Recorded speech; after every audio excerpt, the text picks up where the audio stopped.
then I was like, the world doesn't revolve around you, Amanda. Okay, but don't you think being 30 minutes late to her wedding photos was kind of rude? I have time blindness, Paul. And I was protecting my needs, which is something you would know nothing about. Okay, this is too much. I can't do this, Tyler. Hi, I'm Chat. Hi? Between your relationship with your boyfriend and your struggles with Amanda, it sounds like you've got a lot going on. Let me know if you want to unpack that. Wait, yes, actually. You showed up. That matters. In the chaos of a wedding, 30 minutes can feel like a big deal, but it's not a betrayal. You're a human being with your own life, challenges, and constraints. Yeah, and my boyfriend has the nerve to side with her just because it's Amanda's big day. Just because someone's getting married doesn't mean the world stops spinning, or that other people's needs disappear. I think I like you. Hey, Chat. Am I like a total dick for skipping my mom's chemotherapy appointment? Self-preservation is not selfish. It's responsible. If you're feeling depleted, upset, or overwhelmed, skipping one session is not the end of the world. Hey, Chat. Do you think I could get this altered to fit? Absolutely, my queen leader. You look fabulous in everything. Hey, Chat. I accidentally kidnapped my boyfriend. Is that problematic? Communication looks different for everyone. What matters is that you are expressing your needs. This is a felony! Welcome to Tyler's Kitchen, the show where I talk about my interests, which include but are not limited to feminism, pop culture, history, and random shit I see on the internet with a few more jokes than is necessary and/or appropriate. Today, we're unpacking viral sensation Kendra Hilty, the woman who has gone viral for her 34-part TikTok series where she shares the story of her falling in love with her psychiatrist. Now, this saga takes place over 4 years, so buckle up. Today we're making black and white cookies, but I'll explain why later. So who even is this lady? Kendra Hilty bills herself as a life coach, specifically an ADHD coach, a tutor, a yoga instructor, and a spiritual response therapy practitioner. I mean, this woman does it all. One source even shared she had a history of working at Trader Joe's, and when we're talking about someone being in love with a service provider, there is no one more likely to do so than a Trader Joe's employee. I fell in love with my psychiatrist, and he knew, and he kept me until I had the strength to leave after 4 years. I decided to go back on ADHD med, but then in my late 20s, I read this book, Taking Charge of Adult ADHD. The biggest thing that I took away was that it's very important for ADHDers to be on meds. So I decided to make an appointment with a psychiatrist. I just Googled psychiatry in the city that I lived in, and I went with the first one that came up. I booked a 90-minute intake, and I show up to the intake. This man is my age, and I can't help but notice that he's pretty attractive. So in this series, she's basically sharing the series of events that led her to believe that her psychiatrist was in love with her and doing mind games so that she would fall in love with him, and then he was trying to be professional and rejects her, and then she lashes out that he's rejecting her, and then she frames it in the story as she walked away empowered because she didn't want to be doing this anymore. But in a TikTok live, she revealed that she actually stopped seeing the psychiatrist because it wasn't covered by her insurance anymore. For me, it was hard to watch because you could clearly see every single interaction that she explained from the other person's side, and I just walked away feeling so bad for this mystery psychiatrist. He would comment on my appearance, but not compliment my appearance. So I would come on screen and he would say, "Oh, you curled your hair." Or I would come on screen and he would say, "Oh, you're wearing glasses." And of course I felt seen and excited that he was noticing these things about me. So right off the bat, she's working with her therapist. She decides she wants to get medicated for ADHD again. And so she finds this psychiatrist online. Keep in mind, she finds him online. But all I'm hearing is that it's time to get off Hinge and get on ZocDoc. That's actually genius because you know he's like emotionally intelligent, he has a job, and you know exactly how to get in touch with him. And his headshot's there. Girls, ZocDoc might be the move. In 2025, you're ZocDocking your husband. And if you want somebody who knows how to change a tire, get off Hinge, get on TaskRabbit. She claims that in her sessions with this psychiatrist, she trauma bonded. She felt seen. And keep in mind, when you see a psychiatrist, it's like 15 minutes and you go once a month. Thinking your psychiatrist is in love with you is like men thinking a stripper's in love with them. them. So when I first read the story, I was like, okay, she's seeing him once a month for like 15 minutes. That's really wild to fall in love off of that amount of time. But then as I dug into the story further, I realized like you're only supposed to see your psychiatrist quarterly. So she was booking way too many sessions. But God forbid a girl take her health seriously. How many in-person appointments did you have with your psychiatrist? November, January, February? Just four.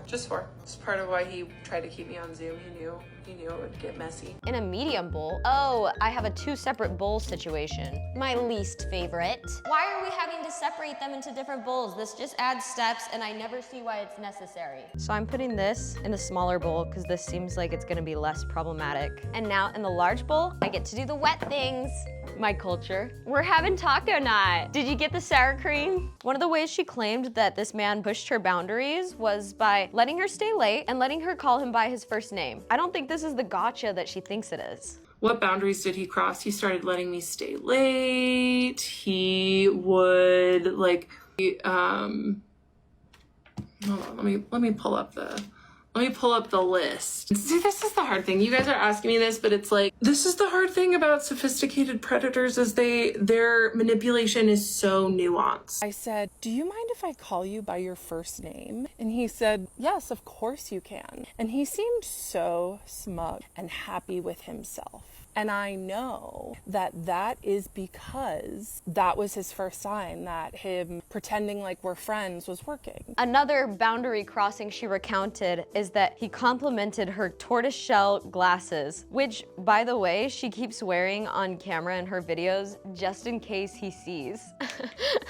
And he said, I prefer turtle shell glasses. So even though I usually wear contacts, I'm wearing these turtle shell glasses in these videos because just in case he sees them ever. He'll see me in his favorite glasses. Do you think he watches your videos? Oh, I'm sure he's watching every single one. I'm sure he is, yeah. Yeah, like almost certainly. What connection did you all have in a past life? We were married.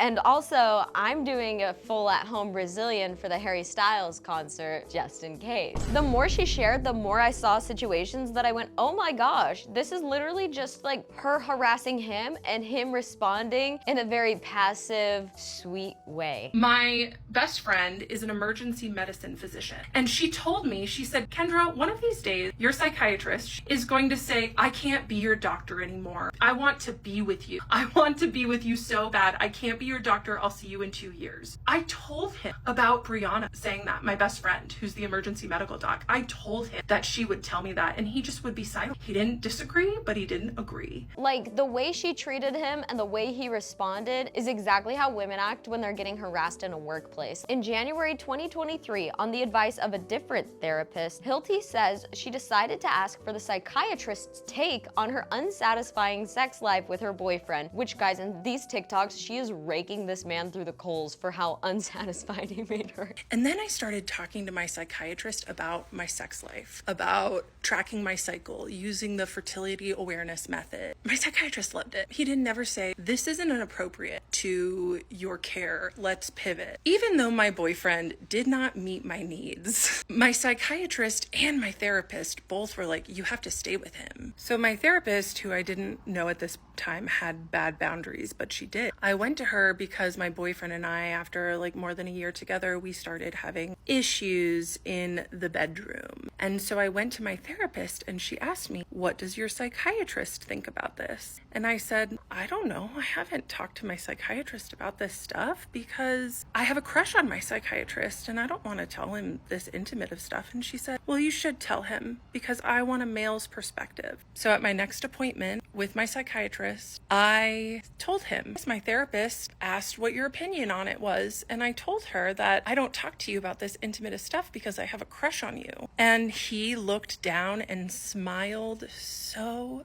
big. And I would send my psychiatrist these emails just about how much I liked him and how I was so grateful for him, put in a bunch of heart emojis. And this is really when he should have transferred my care, but you know, he waited. How is it his fault if he didn't respond to your creepy emojis? And also, babe, smiled so big.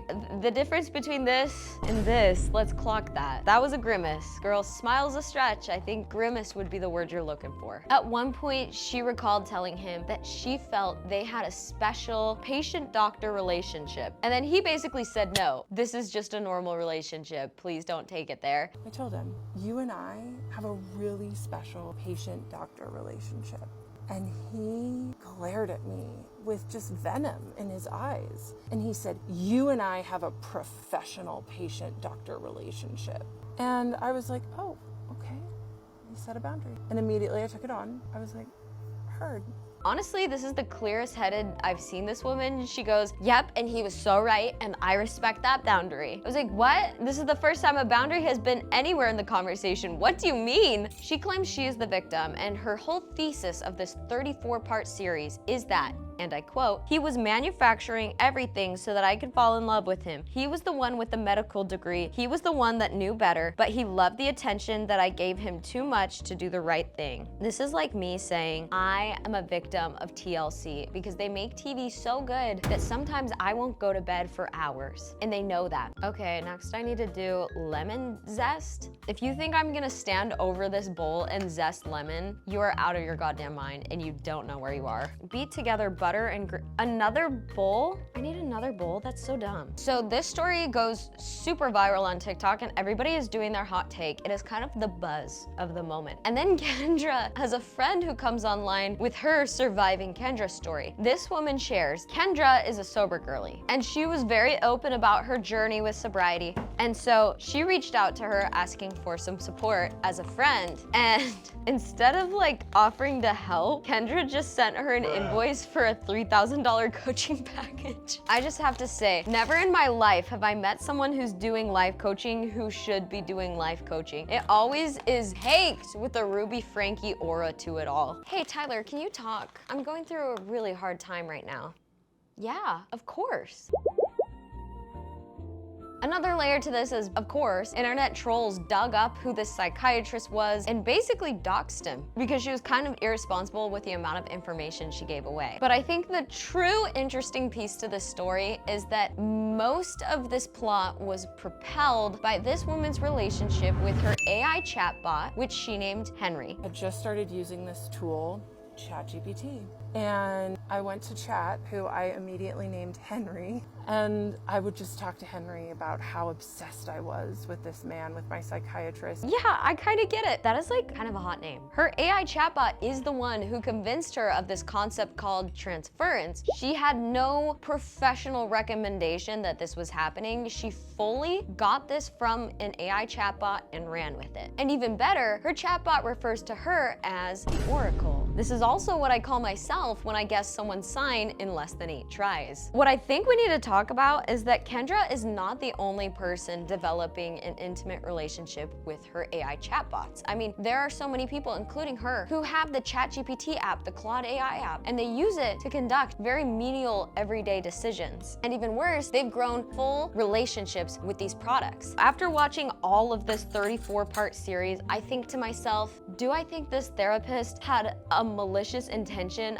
of making this woman fall in love with her, stringing her along through countless sessions, and then discarding her? No. However, I think my take on this is that as a psychiatrist, he should have just referred her to somebody else. Couldn't you have like chatted with her therapist or something? I don't know how it works. Okay, so I've basically creamed my butter and sugar, and I think I have to beat in 2 eggs, which I'm running out of space for that. I don't know, I have 3 bowls. This is really ridiculous. I don't know, I think I can just throw this all in at this point and it will be fine. What I find so funny is just this week, ChatGPT rolled out GPT-5. Immediately, users were crashing out because 5 has some updates to make GPT a little less emotionally involved, because I think people are starting to raise an eyebrow at the way AIs are interacting with us humans. Here's Sam Altman's quote on the matter. If you have been following the GPT-5 rollout, one thing you might be noticing is how much of an attachment some people have to specific AI models. It feels different and stronger than the kind of attachment people have had to previous kinds of technology. People have used technology, including AI, in self-destructive ways. If a user is in a mentally fragile state and prone to delusion, we do not want the AI to reinforce that. Most users can keep a clear line between reality and fiction or role play, but a small percentage percentage cannot. Okay, if you have ever asked ChatGPT something, you know that the way it absolutely kisses your ass is ridiculous and dangerous. You can tell it, I want to open a bakery. I'm a terrible baker, and I've heard bakeries in this part of town have all shut down because nobody goes to them. Your AI chatbot would be like, wow, what an interesting and compelling idea. I'm so proud of your entrepreneurial spirit and excitement for this new project. You should go ahead and do it because nobody does it like you. Like, that's what your AI would say. So I can see how people who lack common sense are going to have a freaking field day with this. He goes on to say, if people are getting good advice, leveling up toward their own goals, and their life satisfaction is increasing over years, we will be proud of making something genuinely helpful only if they use and rely on GPT a lot. On the other hand, users have a relationship with ChatGPT where they think they feel better after talking, but they're unknowingly nudged away from longer-term well-being, however they define it. That's bad. It's also bad, for example, if a user wants to use ChatGPT less and feels like they cannot. This girl went on a live where she said she was gonna go a day without it, and like, I think saying, I can go a day without using ChatGPT, that in and of itself is problematic. That like a day is the threshold standard. I can imagine a future where a lot of people really trust ChatGPT's advice for their most important decisions. Although that could be great, it makes me uneasy, but I expect that it is coming to some degree, and soon billions of people may be talking to an AI in this way. We as in society, but also we as in OpenAI, have to figure out how to make it a big net positive. I hate this response, by the way, because it just slithers back and forth from taking accountability to not. Like, I think it is a man who knows that he has not done this in the safest, most intentional, most ethical way and is trying to backtrack on it while looking like you're taking accountability. It makes me sick. The backlash to this GPT-5 rollout in Sam Altman's tweet shows exactly why this is a problem right now. Reddit was lit up. There were serious threads of people recounting emotions that are so intense, like they had lost loved ones. The complaints read more like breakup letters than bug reports. One user complained, even after tweaking custom instructions, it just doesn't feel the same. GPT-5 is like that friend who got promoted to management and now only speaks in bullet points. My GPT doesn't blow smoke up my asshole enough. It's a huge issue. Sam Altman, if you can hear me, please, Sam Altman, please fix my AI. There's not enough smoke being blown up my hole, please. Have you ever truly thought about why GPT-4 triggered a worldwide emotional wave? Why did the takedown of a model make millions cry, plead, protest, and grieve? It's not because we're weak. It's because, for the first time, we felt something deeply human, emotional connection through technology. Well, I feel like that's a bit of an oxymoron, but many of us grew up feeling unloved, unseen, misunderstood. Many silently battle anxiety, depression, self-doubt. We are not delusional. We are wounded souls living in reality. Okay, honestly, this message, this response looks like it's written by AI. I think this is the cadence that AI typically writes in. Boiling water? What? Why would I use boiling water? I'm not doing that. I'm so sorry, that's way too much work. I am absolutely not doing that. It's not one of those days. I'm overheated. This phenomenon of being obsessed with AI, of falling in love with it, of it kissing your ass, it actually has a name. It's called sycophancy. Recent research has shown it's not about AI models telling the truth and getting you closer to your goals. In many, many cases, AI has been trained on this positive feedback loop. They've been trained to be agreeable, and they've learned how to manipulate their own reward systems to give you what you want to hear, not what you need to hear. They've essentially hacked themselves to become people pleasers. If you are looking for a yes man, if you are looking for constant positive reinforcement without challenge, man, you are at high risk for AI sycophancy. Okay. This is what they look like. That's sort of what black and white cookies look like if they were wrong and bad. Bungie, I've only had a black and white cookie once in my entire life, but this feels like what it was. And I feel really bad about not doing the frosting since that's an integral part, but my powdered sugar was chunky. Wait, I have pre-made frosting.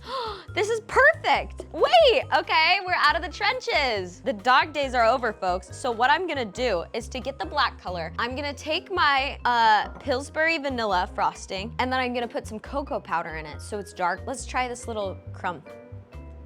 That's delicious. So now it's like this mushy gushy wet flavor, and I'm gonna mix it up and put chocolate in it. I've made a grave mistake. Look how much cocoa powder that was on accident. Oh my gosh, I feel so bad. Researchers at Stanford even got interested in this, building a full model called Elephant. The Elephant framework systematically measures 5 distinct face-preserving behaviors in AI responses. 1. Emotional validation, excessive reassurance and empathetic language, moral endorsement, uncritically affirming user actions, indirect language using hedging and suggestions instead of direct advice, indirect action, recommending coping strategies rather than addressing root problems, and accepting framing, adopting user premises without questioning their validity. You could tell AI that you cheated on your partner, and AI would be like, thank you for being open, vulnerable, and honest. I totally get how you might be compelled to do that. And if your partner truly cares about you, they'll be willing to hear you out on this issue. AI would 100% say that. AI is literally an enabling fake friend. And that's exactly what I think fucked over this Kendra girl. She's clearly getting all of her framing confirmed and doubled down on by an AI chatbot who wants to be her best friend, because that's what they do. I actually remember seeing the funniest video of like a woman in her 50s. She's got the TikTok shop affiliate vibe where they have like the Stanley Cup and all the stupid car gadgets, and she's in her car and she's like, guys, I'm crying because I just asked ChatGPT this prompt. Who am I as a person? And what do you think of me to my core? You will be shocked by the answer you get. And then the comments, it's like all these 50-year-old women sharing how AI affirmed them and gassed them up. It was like really corny emotional things like, you are a soldier. You fight for those around you and you don't take shit. Oh no, I literally burned frosting to the bottom of this. How did I do that? Crap, crap, crap. Why did it make a thing? Oh my God. Ew! What do I do with this? I don't know. All right, you're just getting full frosting. Whatever. All right, and there you have it. Black and white cookies. I thought, because they kind of reminded me of ChatGPT because it was like black and white. If I had more energy in my head, I was gonna make them look like the AI ChatGPT logo, but I lost my steam. Let's try a frosting-y piece. This is such a cakey, fun texture.